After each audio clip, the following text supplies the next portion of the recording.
Boa tarde, bem-vindos ao 15 Minutos já José Carne desta semana. Temas como as eleições presidenciais em França, as eleições autárquicas do nosso país e ainda a avaliação da Flores e Sabores deste fim de semana que decorreu aqui em Penafiel com a organização da Associação Empresarial Penafiel. Doutor, muito bem-vindo ao seu programa. Boa tarde. Boa tarde. Começamos pelas eleições presidenciais de França. Emmanuel Macron, novo Presidente da República. É uma boa escolha para os franceses e para a União Europeia também? Ora bem, vamos ver.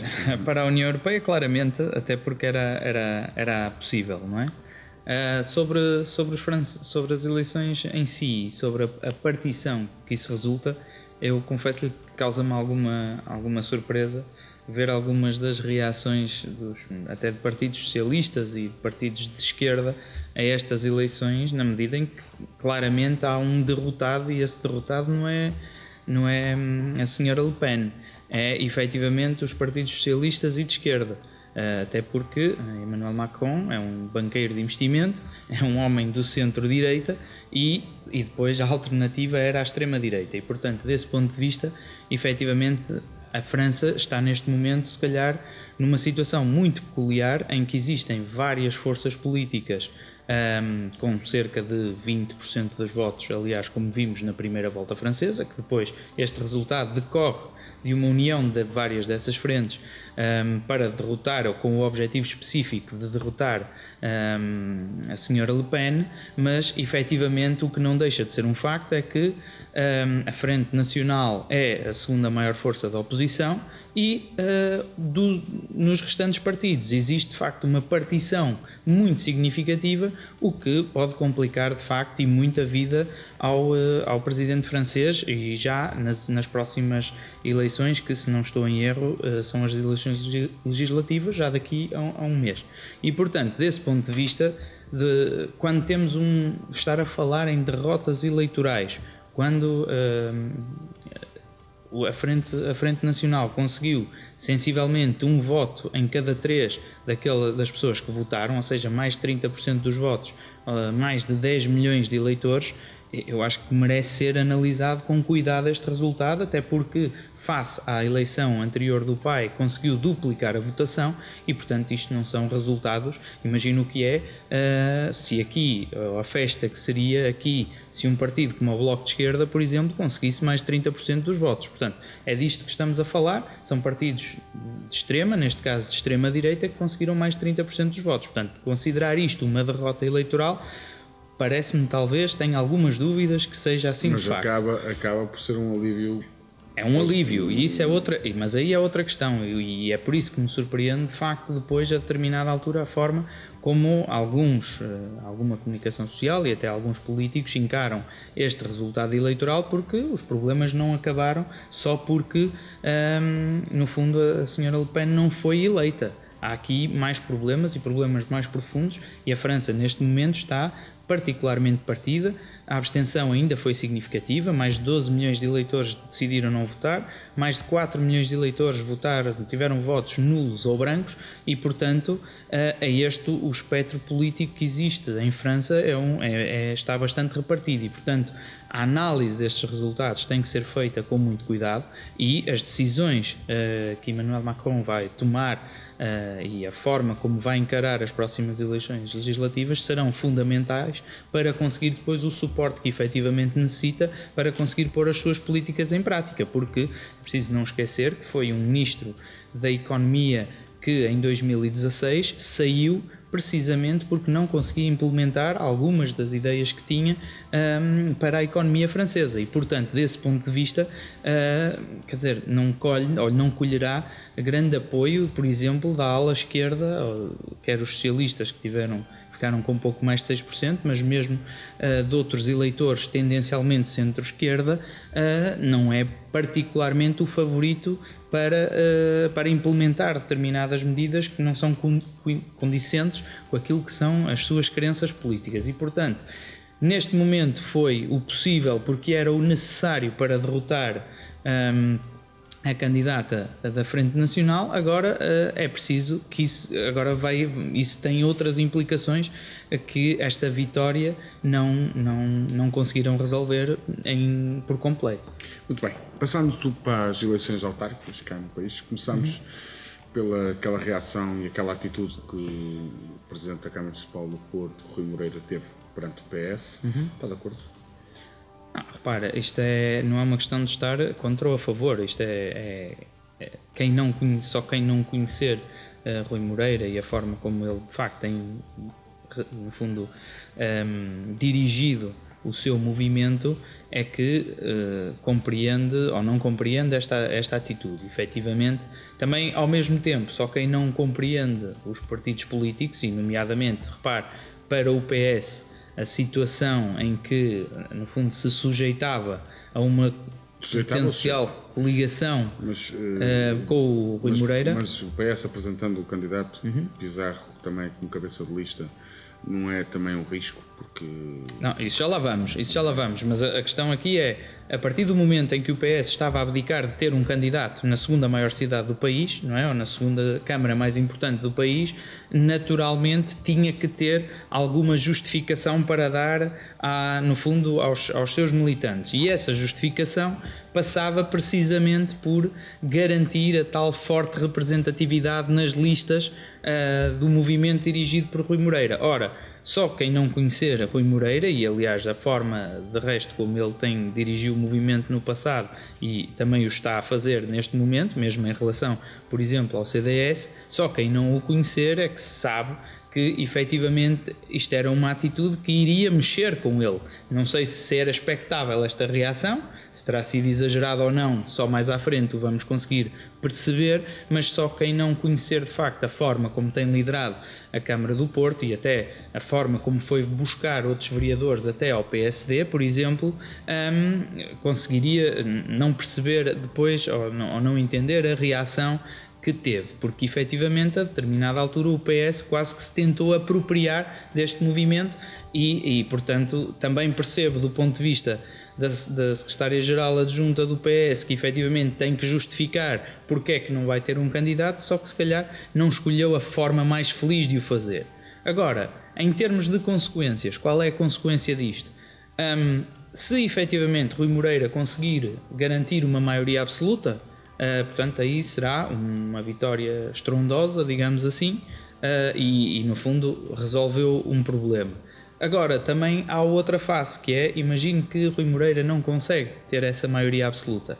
A determinada altura vai ter que fazer ou uma coligação com este PS com quem não se entendeu, e depois aí os termos de negociação serão provavelmente bastante mais complicados de fazer do que aconteceu há 4 anos. Mas o discurso de Rui Moreira é dizer que considera o Manuel Pizarro um grande vereador e que gostava de contar com ele para trabalhar no futuro. Não, isso eu não duvido. Agora repare numa coisa, se é assim, porque é que não conseguiram resolver este problema agora?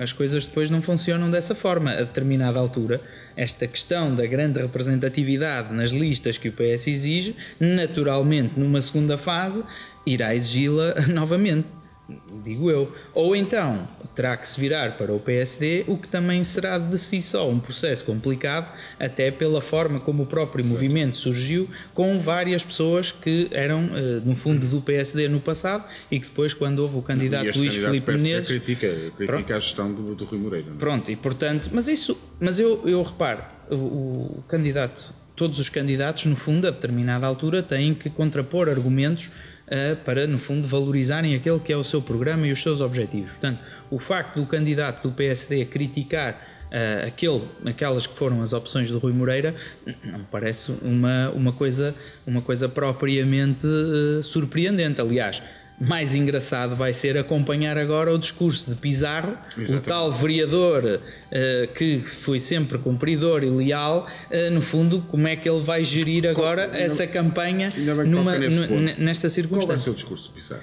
Pois não sei, essa é a parte que agora é esperar para ver, porque, repare, essa vai ser, e a habilidade política do atual candidato do PS é que vai determinar no fundo, a forma como ele vai conseguir gerir esta eleição, porque o que vai acabar por acontecer, inevitavelmente, na minha opinião, não quero dizer que assim seja, esta é a minha opinião, é que ele naturalmente vai começar a puxar a si e ao seu pelouro algumas das coisas que no fundo foram feitas pela Câmara no passado. Só assim é que ele se pode valorizar, uma vez que não faz sentido fazer uma crítica pura e simples à gestão de Rui Moreira na medida em que ele esteve envolvido, e portanto seria uma crítica a ele próprio. Portanto, o que vai acabar por acontecer é, a determinada altura, vermos os candidatos a reivindicarem determinadas medidas e a tentarem, e portanto isto vai ser um processo complicado de gerir, e quem tiver mais habilidade política ou mais habilidade para o discurso político, e do que vi até agora parece-me que Rui Moreira aí está bastante mais à vontade, e efetivamente irá no fundo ganhar esta guerra surda, se lhe quisermos chamar assim. Agora, depois, no final, se Rui Moreira não conseguir uma maioria absoluta, como é que isto, sim, no fundo, desagua numa coligação ou num acordo que lhe permita governar a Câmara com estabilidade? Porque, vamos lá ver, uma coisa é ter maioria absoluta, outra coisa é vencer as eleições, e desse ponto de vista parece-me que o Rui Moreira será, ou é a minha expectativa, que o Rui Moreira será de facto o candidato mais votado. Agora, outra questão completamente diferente é se consegue a maioria absoluta ou não, e depois aí também vamos ver como é que se consegue fazer esse equilíbrio com um partido com o qual, a meio já no fundo do processo de campanha, se rompe e portanto se tem que tomar outra opção, pronto, por força das circunstâncias, ou com outro partido com o qual andámos desavindos durante os últimos 4 anos, não é? E o Rui Moreira andou desavindo durante os últimos 4 anos, e que agora, independentemente de quem é o candidato, porque acho que não é o professor Álvaro Almeida, não corporiza de maneira nenhuma, no fundo, aquilo que era esse PSD que era liderado pelo Dr. Menezes, portanto não é isso que está em causa, mas a determinada altura a verdade é que houve ali uma ruptura, houve inclusivamente elementos do PSD que se desfiliaram para estar no movimento do Rui Moreira, e portanto agora isto é um equilíbrio que vai ser muito difícil de fazer. Dr. José Carmo é candidato à Póvoa de Varzim? Não, de maneira alguma. Bem, já passámos do Porto, Póvoa de Varzim, um bocadinho a Penafiel. Penafiel é um caso, e acho que o PSD está a atrasar, começa agora só a apresentar os candidatos às suas câmaras, que foi o caso agora aqui ao lado em Lousada, que o PSD, a coligação, apresentou, e também Valongo, também apresentou o antigo Presidente da Junta, o Dr. Ramalho. Penafiel é um caso de estudo, ainda não foi apresentado, naturalmente poderá ser o Dr. Antonino, mas depois temos realmente só 2. O Dr. André Ferreira pelo PS e o Vitorino Silva, mais conhecido por Tino de Rãs, que também apresenta. O Dr. Mário Magalhães é aquela sempre incógnita, então vai ou não vai, nunca se sabe, deixa sempre na dúvida, até ele deve estar na dúvida se vai ou não. Claro. Mas acha que vai ser umas eleições de continuação? Acha que é natural que o Dr. Antonino vá e que tenha a maioria? Repare, não sendo profeta, nem querendo de alguma forma tornar-me aqui nenhum profeta daquilo que vai acontecer em Penafiel, eu acho que é normal presidentes em segundo mandato, no fundo, conseguirem a reeleição. É normal, a não ser que de facto tomem determinadas medidas que sejam muito impopulares. Por norma, o presidente em eleição parte pelo menos com alguma vantagem relativamente à oposição. E desse ponto de vista, eu acho que Penafiel não é exceção. Acho que o Dr. Antonino tem sido um presidente querido pela maioria da população, também tem feito o seu trabalho sem, no fundo, haver grande contestação, digamos assim, a nenhuma medida em particular que se tenha conhecida. Noutras até tem tido alguma ação bastante meritória, nomeadamente até na atração de algum investimento para o Conselho e na criação de postos de trabalho no Conselho, e desse ponto de vista, de facto, tem feito uma ação meritória. E, portanto, parece-me natural que parta com alguma vantagem para estas eleições. Agora, existem aqui fatores que depois podem desequilibrar no fundo, esta tendência natural de um presidente em exercício no primeiro mandato conseguir depois uma segunda ou uma reeleição, se quiser, até com maioria absoluta neste caso, que eu acho que é um bocadinho isso mais, se calhar, que se coloca neste caso. se o PSD-CDS ou a coligação PSD-CDS consegue a maioria absoluta, consegue a maioria absoluta, ou porque acho que a questão de ser a força mais votada parece-me relativamente pacífica, o maior respeito que tenho por todos os outros candidatos, mas daquilo que eu vejo, de algumas sondagens a que tenho tido acesso, parece-me uma situação relativamente pacífica. Agora, naturalmente, o candidato do PS terá os seus argumentos, também ainda não os expôs, e portanto terá os seus argumentos para tentar capitalizar votos, e terá de ser essa a sua estratégia, naturalmente, e portanto aí teremos que esperar para ver se efetivamente consegue surgir com alguma novidade, com alguma ideia que de facto mobilize os penafidelenses, e portanto essa será a arma principal que vai ter que guardar até mais próximo das eleições. E depois surgem aqui Penafiel, acho que é sui generis pela circunstância de termos um candidato presidencial que é candidato agora à Câmara Municipal, e desse ponto de vista tem o seu eleitorado próprio que, acreditando eu que se calhar não será suficiente para o conseguir eleger como Presidente da Câmara, provavelmente será suficiente se calhar para o eleger como vereador, e portanto só por esse equilíbrio, e atendendo a que a Câmara de Penafiel está numa situação em que no fundo há ali alguma proximidade do resultado eleitoral, nomeadamente no que depois se traduz no número de mandatos dos vereadores, 5-4, não é? Isto pode ter alguma consequência. Se o Tino Vitorino, conhecido por Tino, conseguir roubar um voto ao PS, não haverá grande diferença. Se porventura depois no fundo nos esgrimir, ou no fundo na contagem, esse voto sair do PSD ou do CDS, isto efetivamente altera aqui um pouco a configuração da Câmara Municipal. Depois há ainda um quarto elemento que efetivamente vem também, e aí apesar de já ter sido apresentada uma candidatura formal, a verdade é que em termos de ações de rua não se tem visto com, no fundo, aquela dinâmica que já se assiste nos outros partidos. Depois há a questão da candidatura do Dr. Mário Magalhães, e até que ponto é que isso pode alterar também com esta orgânica que existe. Portanto, acho que, lá está, mais uma vez, na minha opinião, e é apenas a minha opinião, acho que o Dr. Antonino parte com alguma vantagem, sendo o Presidente em exercício, sendo um Presidente que tem feito um trabalho meritório.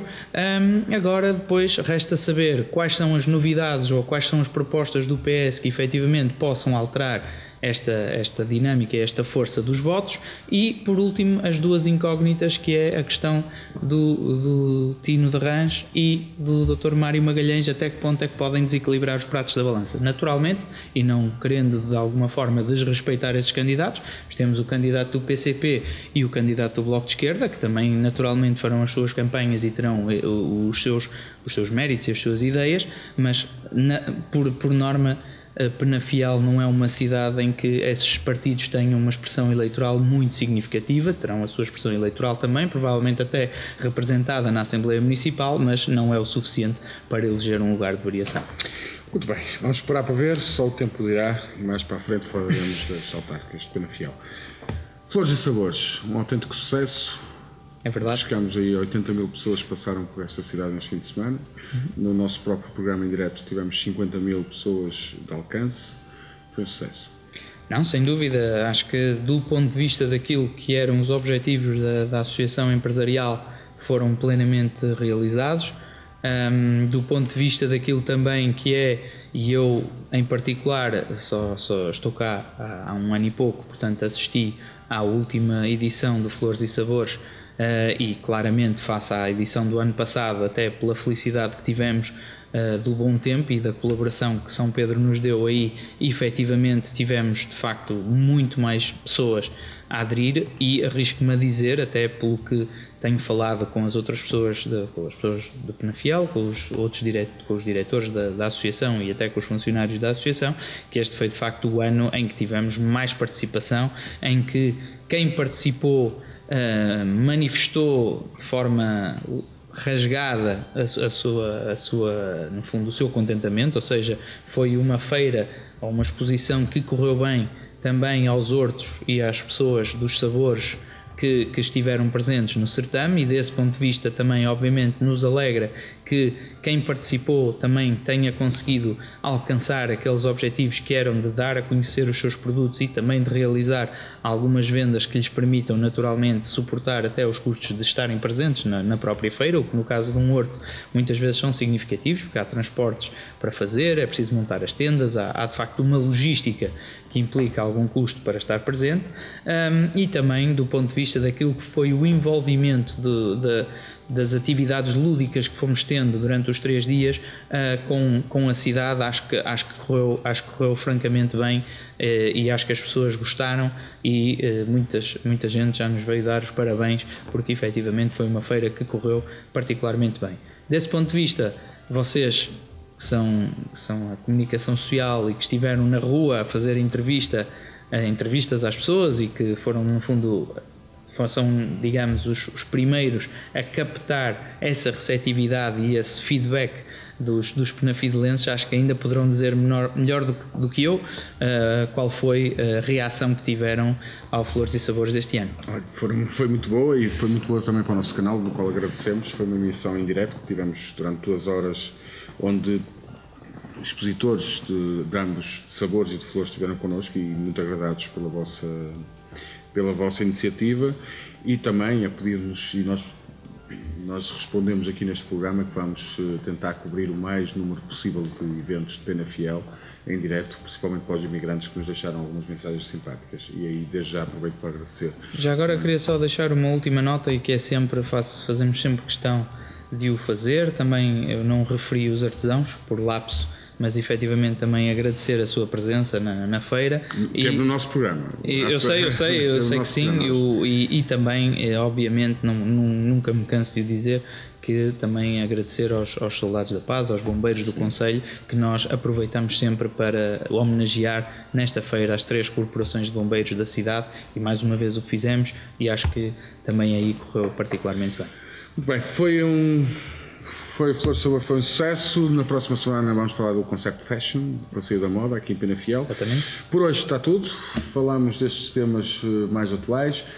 Convidamos a ver as nossas reportagens, a nossa emissão na MEL 30721, ou então no Facebook ou na página do YouTube, onde estamos sempre a atualizar toda a nossa programação. Quanto a nós, voltamos para a semana com 15 minutos à carne. Foi um prazer. Boa tarde.